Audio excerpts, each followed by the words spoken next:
इस वीडियो में हम आपको जया एकादशी के व्रत का महत्व एवं व्रत कथा बताएंगे। माघ महीने में शुक्ल पक्ष की एकादशी को जया एकादशी कहते हैं। जया एकादशी बहुत ही पुण्यदायी मानी जाती है और इसे मुक्ति का द्वार कहते हैं। जया एकादशी को इस जन्म और पूर्व जन्म के समस्त पापों का नाश करने वाली माना जाता है।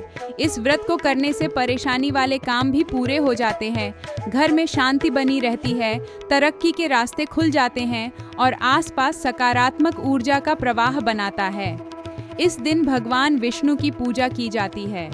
विष्णु पुराण में बताया गया है कि इस व्रत को रखने वाला भूत, पिशाच आदि योनियों से मुक्त हो जाता है। आइए जानते हैं जया एकादशी की व्रत कथा। जया एकादशी व्रत कथा। अर्जुन ने श्री कृष्ण से कहा, हे भगवान, कृपा कर आप मुझे माघ माह के शुक्ल पक्ष की एकादशी के संबंध में भी विस्तार पूर्वक बताएं। इस एकादशी के व्रत की क्या कथा है, उसके करने से किस फल की प्राप्ति होती है। भगवान श्री कृष्ण ने कहा, हे अर्जुन, माघ माह के शुक्ल पक्ष में आने वाली एकादशी को जया एकादशी कहते हैं। इस एकादशी के उपवास से मनुष्य भूत, प्रेत, पिशाच आदि की योनि से छूट जाता है। अब मैं तुमसे जया एकादशी के व्रत की कथा कहता हूं, ध्यान पूर्वक श्रवण करो। एक बार देवताओं के राजा इंद्र नंदन वन में भ्रमण कर रहे थे। चारों तरफ किसी उत्सव का सा माहौल था। गांधर्व गा रहे थे और गंधर्व कन्याएं नृत्य कर रही थी। पुष्पवती नामक एक गंधर्व कन्या ने माल्यवान नामक गंधर्व को देखा और उस पर आसक्त होकर अपने हाव भाव से उसे रिझाने का प्रयास करने लगी। माल्यवान भी उस गंधर्व कन्या पर आसक्त होकर अपने गायन का सुर ताल भूल गया। इसे संगीत की लय टूट गई और संगीत का सारा आनंद बिगड़ गया। सभा में उपस्थित देवगणों को यह बहुत बुरा लगा। यह देखकर इंद्र भी अप्रसन्न हो गए और क्रोध में इंद्र ने पुष्पवती तथा माल्यवान को शाप दे दिया। संगीत की साधना को दूषित करने वाले माल्यवान और पुष्पवती, तुमने देवी सरस्वती का घोर अपमान किया है, अतः तुम्हें मृत्युलोक में जाना होगा। गुरुजनों की सभा में संयमहीनता और लज्जाजनक प्रदर्शन करके तुमने गुरुजनों का भी अपमान किया है, इसलिए इंद्रलोक में तुम्हारा रहना अब वर्जित है। अब तुम अधम पिशाच संयमिका सा जीवन बिताओगे। देवराज इंद्र के शाप के कारण दोनों ने पृथ्वी पर पिशाच योनि को प्राप्त किया और हिमालय पर्वत पर दुखपूर्वक जीवन यापन करने लगे। उन्हें गंध, रस, स्पर्श आदि का तनिक भी बोध नहीं था। रात दिन में उन्हें एक क्षण के लिए भी नींद नहीं आती थी।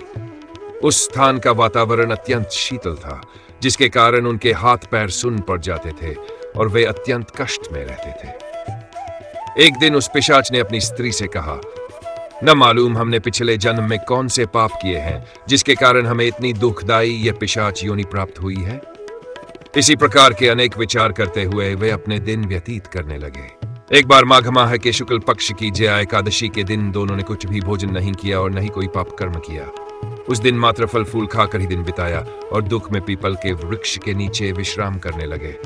वह रात उन दोनों ने बड़ी कठिनता से जागते हुए काटी। दूसरे दिन सवेरे ही प्रभु की कृपा से उन दोनों की पिशाच योनि से मुक्ति हो गई और उन्हें सुंदर अप्सरा और गंधर्व की देह प्राप्त हुई। वह दोनों सुंदर वस्त्रों तथा आभूषणों से सुसज्जित होकर स्वर्गलोक को चले गए। स्वर्ग में जाकर दोनों ने इंद्र को प्रणाम किया। इंद्र को उनको इस रूप में देखकर विस्मय हुआ और उन्होंने पूछा, तुम्हें पिशाच योनि से किस प्रकार मुक्ति मिली, उसका पूरा वृत्तांत मुझे बताओ। इंद्र की बात सुन माल्यवान ने कहा, श्री हरि की कृपा तथा जया एकादशी के व्रत के पुण्य से हमें पिशाच योनि से मुक्ति मिली है। श्री कृष्ण बोले, हे अर्जुन, इस जया एकादशी के उपवास से कुयोनि से सहज ही मुक्ति मिल जाती है। जो मनुष्य इस एकादशी का व्रत कर लेता है, उसने मानो सभी तप और दान कर लिए हैं। जो मनुष्य श्रद्धा पूर्वक जया एकादशी का व्रत करते हैं, वे अवश्य ही सहस्र वर्ष तक स्वर्ग में वास करते हैं। श्री हरि की कृपा सब पर बनी रहे।